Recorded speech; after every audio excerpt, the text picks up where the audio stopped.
Hey, I want to welcome you today to LINC Talks podcast. And we have in the house today Pastor Robert and LaTricia Trice. They are the pastors of Relevant Church right here in Grand Rapids, Michigan. And we're excited to have you guys in the house. Thank you for taking the time to be here.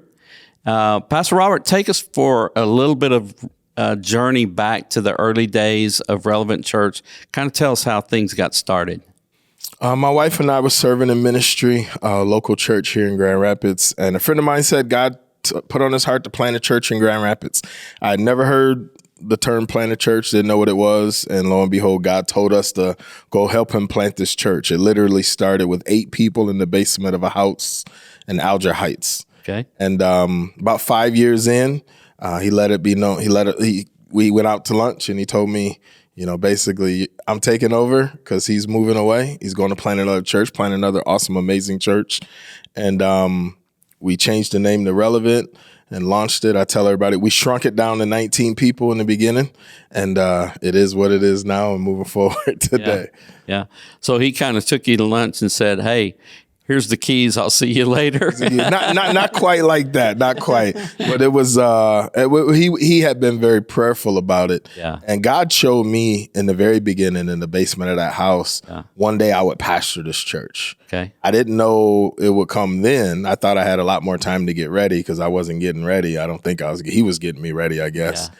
But I always knew from day one that one day I would pastor this church. Yeah. And it happened. Yeah. Tricia, tell us a little bit about what was it like in those early days when, you've got this guy that, he didn't plan on necessarily being a pastor when you met him, but he's in business and now all of a sudden he's telling you he's going to be the lead pastor. What's going on in your mind? My first reaction was, what? What are we doing? Because we had always served in ministry and I grew up in church, so that is what I was comfortable with. Yeah. And I was never planning to marry a pastor. That was never a part of my life plans. But once he said that this is what God called him to do, and I knew this is where God was leading us, I jumped in, even though it was hard, but I jumped in and was like, all right, let's go. Let's do it. It was, our church would not be what it is without my wife. Like when we first started, to say that I didn't know what I was doing might be an understatement. Like I could preach, but I didn't know much of anything else. And she ran the entire back end of everything. Everything that wasn't on the platform on a Sunday was my wife making it happen. Yeah. So without her, it would have never got off the ground. Even to this day, I mean, she does so much. She's technically the executive pastor of the church. Yeah. She runs the back end and everything that you don't see on the platform on a Sunday. The majority she does and has been doing from day one. So now in the early days, it's all hands on deck. Oh, man. All hands on deck. And you learn as you go because we didn't know what we were doing. And when we first started, all the different church resources wasn't available. All the church planting books weren't published. They weren't there yet. So we didn't know. And so, but then once we started learning and was able to start going to conferences and meeting other people, then we were like, oh, this is how you do it. This is how it works. And once we started applying what we were learning, then we started to see the results of it. But we did. It was a lot of trial and error. Definitely. It was one of those unique moments where you kind of had the green light, the revelation kind of go off in your head and say, okay, this is what we're going to take into our mission and vision. These are going to be our core values. Where did you lock into your core values? In the basement of that house when we started.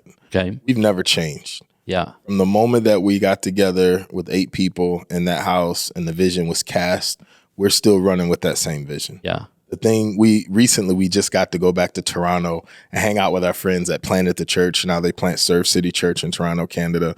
It's blowing up, doing great. And we're so excited to be able to tell them nothing's changed. The vision that God gave you that he put in all of our hearts to start, we've never veered from it. We've still been that church from day one. Yeah. And one of the things that we talked about when we planned it was that we were going to be a church that preached the gospel. We were going to be a church that loved to cross boundaries. We were going to be a church that's multicultural, multi-ethnic. People may come from different backgrounds, different walks of life, but the one thing that will bring people together is the gospel. And we were committed to that, even when it didn't look like it. Yeah. And to see it today being what we prayed about in a basement 9 years ago is nothing but a testament of what God can do. It brings us to tears. Yeah. We'll just be talking about it and just be like, wow. Like God did it. What God is doing is amazing. Well, I can testify that, I've walked in, visited your church several times, and what you just said is a reality. Now, it's taken time to shape that, I'm sure. Mm-hmm. We talked earlier as we were preparing maybe to have this conversation. You talked a little bit about, the fact that you've had to go into different seasons with the church. Of course, in the midst of the 9 years, COVID hit.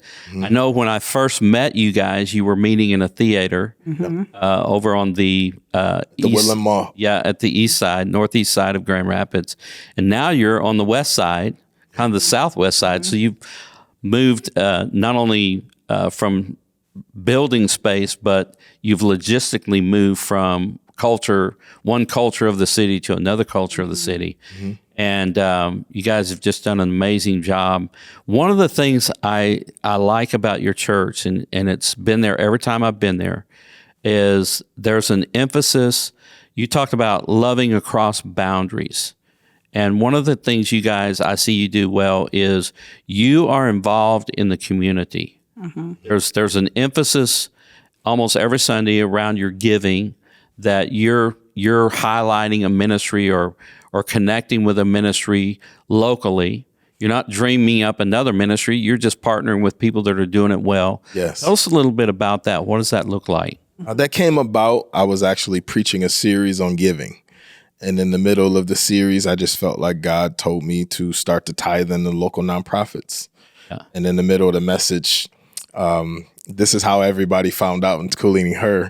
In the middle of the message, I was like, we're going to start tithing the local nonprofits every month. We're going to pick a nonprofit that's doing ministry, that's helping people, that's loving people, that's building the community. And like you said, instead of going to start a homeless shelter, we're gonna partner with that homeless shelter financially.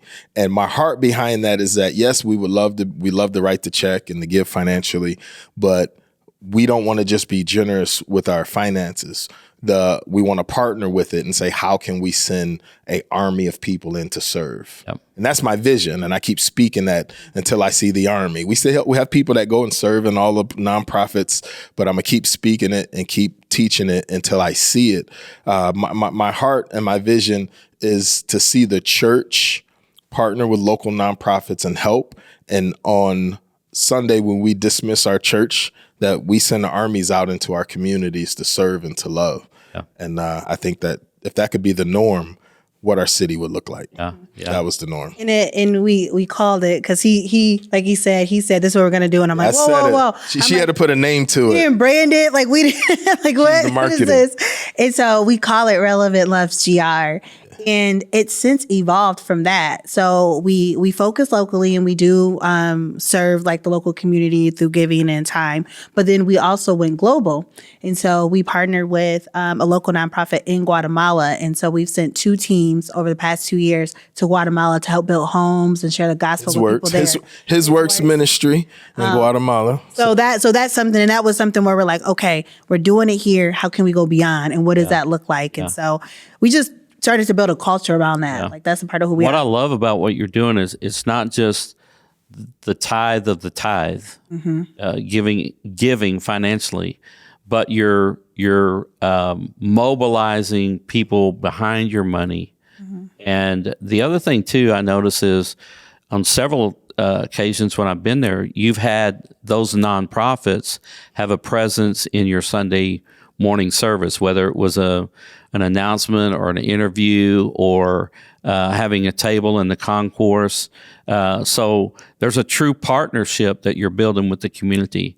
And it's not really that hard to put together, is it? It's not. No. It's not. You just have to have a heart for it. The one that we just did was, so we meet at Potter's House High School, which is a Christian high school, and we partnered with the school. So one of the things that Pastor Robert wanted to do was to start to strengthen that relationship with the school. So we're not just meeting in your space, but we're partnering with you. And so we did a joint back to school celebration. Huge bash. It was huge. It was 500 people and families. backpacks and our team, we took our team of volunteers, led that. They led the experience. And it was so awesome to hear the Potter's House team say, wow, Relevant showed up and you guys just did it. Thank you. We're doing it next year. It was so. But that was something too, where that's just an example of like how we get involved, build community, and then mobilize people. Yeah.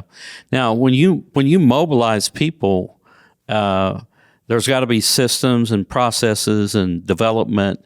And you guys have a tremendous volunteer team. I mean, when I walk in, it's like from the time you're outside, you're just seeing this volunteer. It's like a bunch of ants, doing their thing, right? Yeah. And so, tell us a little bit about your.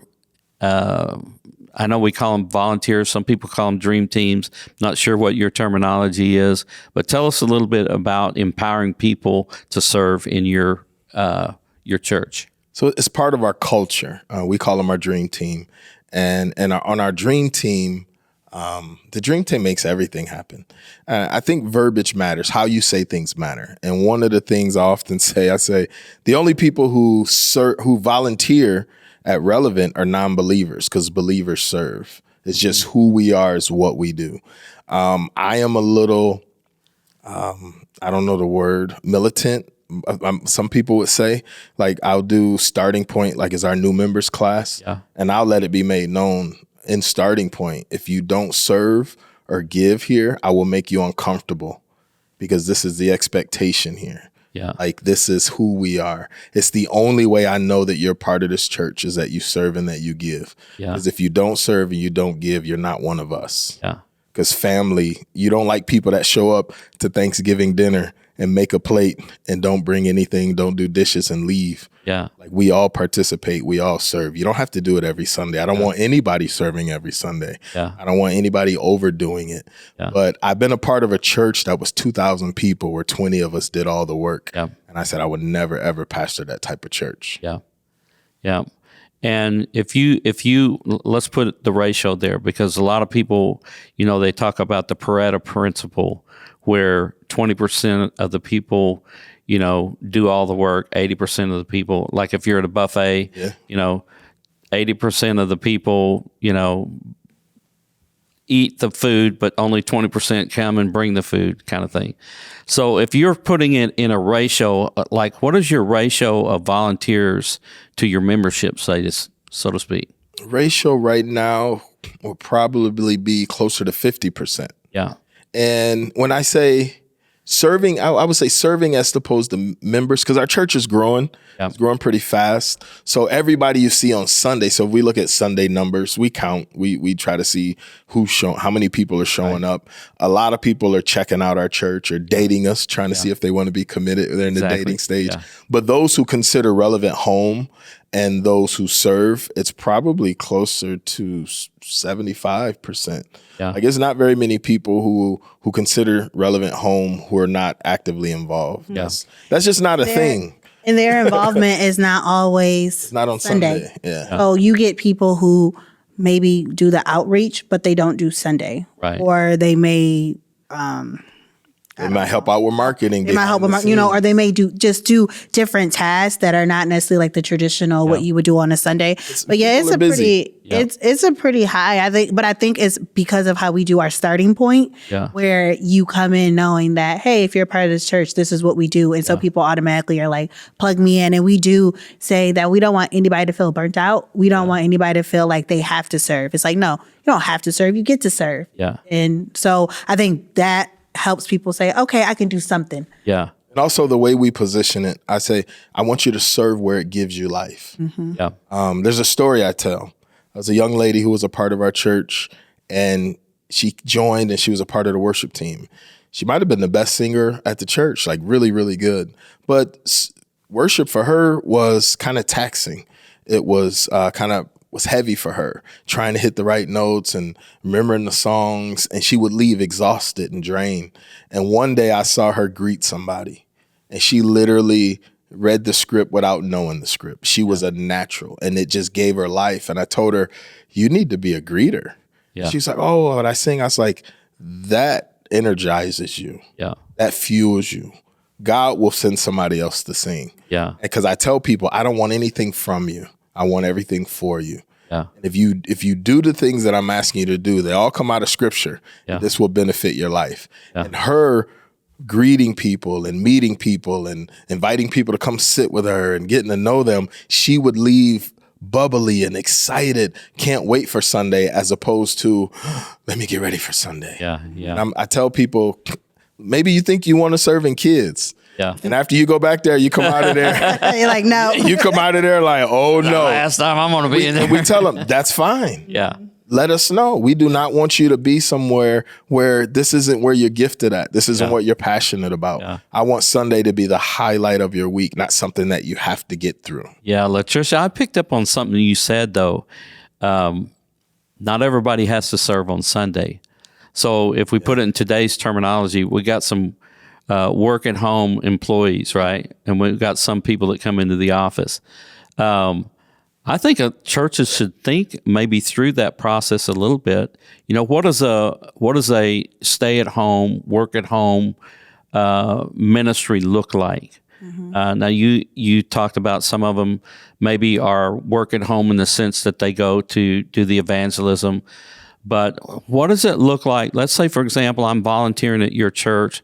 I'm work at home mom. You know, I can give you some time at home, but I can't give you time on the weekend because we got soccer, we got, you know, this, that, and the other.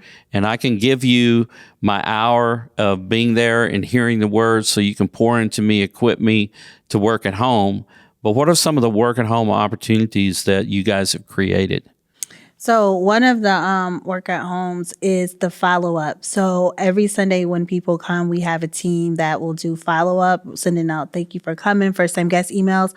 We do prayer when we get prayer requests. So we have team members on the care team follow up. So we have people that they can't serve on Sunday, but they can do care ministry. Yeah. So those are opportunities where you shoot that email or you call someone based off your availability and your time.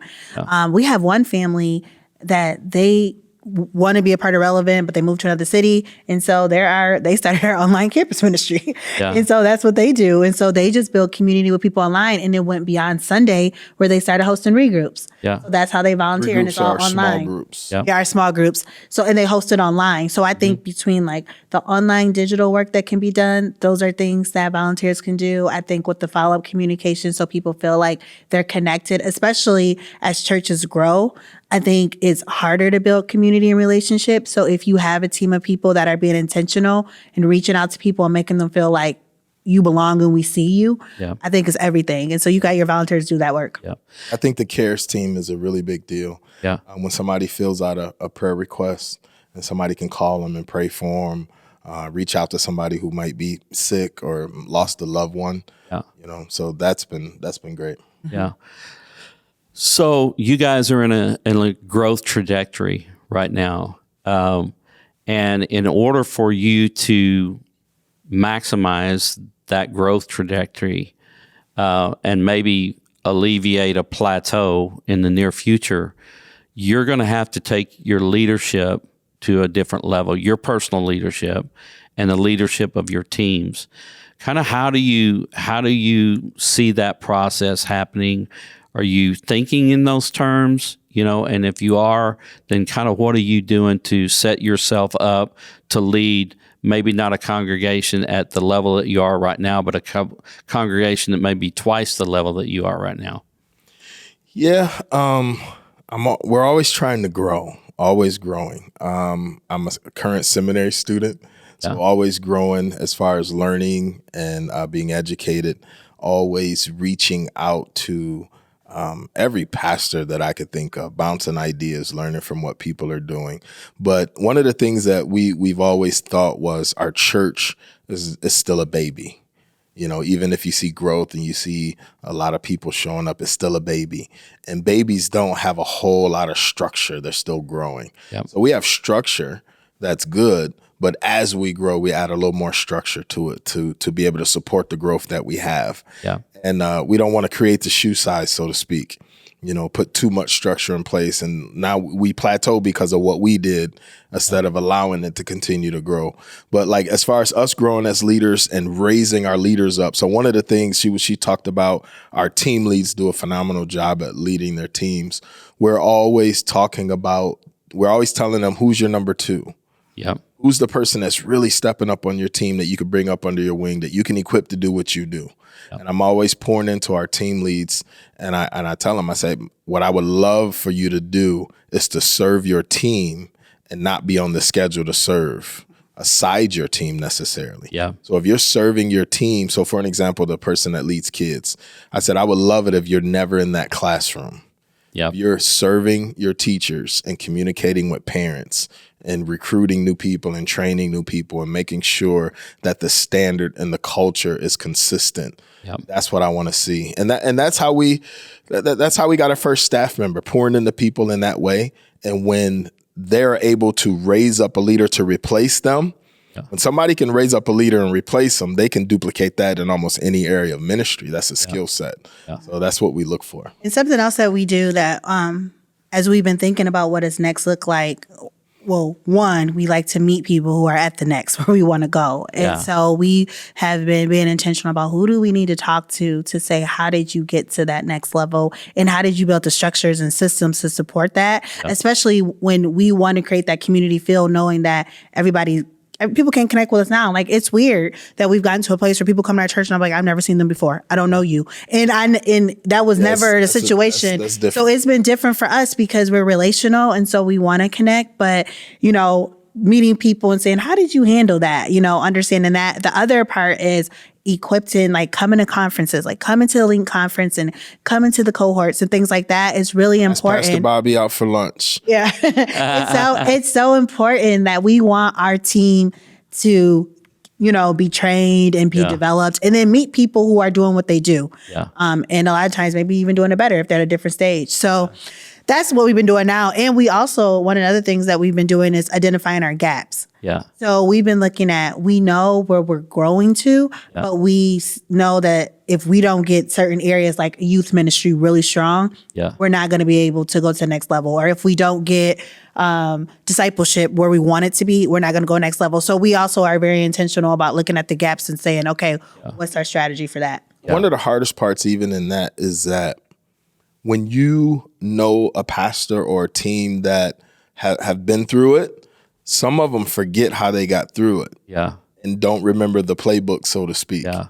They're so busy and so focused on where they are. Yeah. They're like, oh, I don't remember. That was so many years ago. Yeah. So it's like, it's hard to find somebody who we remember exactly what we were doing, how we went from 250 to 350 to 500 to 1,000, what changes we made, what we experienced, we documented it, and we did it with the intention to be able to help the young churches coming up. Yeah. That's hard to find. Yeah, that is hard to find. Yeah. One thing I like of what you said is you're identifying the gaps. Mm-hmm. Because if you think about a growth trajectory, okay, it has a natural rise to it. Okay, so if the rise is this way and we're not growing, then the gap is there. Mm-hmm. There's always going to be a gap at some point, because when growth comes, the slope moves up, right? So we have to figure out how to move that slope with it. And if we don't identify the gaps, then we will be finding ourselves plateauing. There's a statement that you made earlier at some point in our conversation today, talking about leading people through the gap. Mm-hmm. Okay, so identifying the gap, but then helping people lead through the gap. Talk about that for just a minute. We're talking about leading people through the dip. So for an example, let's say anything. Let's say we were leading first impressions, and I've identified my number two. Yeah. And this is somebody who's been doing great, and we've trained you, we've equipped you, and now you're the new team lead for first impressions. There is going to be a dip in production, a dip in quality, a dip in, I wouldn't do it that way. Things aren't perfect. Things aren't running like a well-oiled machine. We're people. Yeah. People do what people do. They make mistakes. They do all kinds of stuff. And the encouragement is, don't freak out and take it back. equip through the dip. Yeah. Equip them to learn what aren't they doing? What could they be doing better? And walk with them and walk alongside them and help them through the process of getting it back to where it was and taking it even further. Yeah, exactly. And allowing people to take things off your plate. Yeah. And that right there was a game changer. Yeah. Because I had personally experienced, or if somebody gave you some leadership and things didn't go well, they just took it back. Yeah. I know what that feels like. And the equip through the dip, it was just a term I learned along the way, but that's been a powerful method or even an understanding of this isn't going to be perfect. Yeah. This isn't going to just take off and soar. Could it? Sure, that'd be awesome. But more than likely, there's going to be some growing pains when you put somebody in a new leadership position. Yeah, I wish we had more time to expound on that because I'm just sitting here thinking about, an insecure leader cannot lead people through the dip. And when you lead them through the dip, at some point, you've got to fully empower them, and then you're moving on to something else. So that's a topic for another discussion, man. It's been great. This has been great conversation today. I know that you've probably learned something, picked up a nugget today. I want to thank Pastor Robert and LaTricia for being here today. Thank you so much. And I want to encourage you, hey, listen, develop leaders. Yes. One thing that we didn't get to talk about is, there's a very relational culture at Relevant Church to develop leaders. If you don't know your leaders, if you don't relate to them, if you don't get in their world, you don't have the relational equity really to lead them and develop them. And so we just want to encourage you, hey, the best days are ahead, but they're only ahead if you will develop the leaders to sustain what's coming your way. All right? Hey, hope you enjoyed today. Have a great day.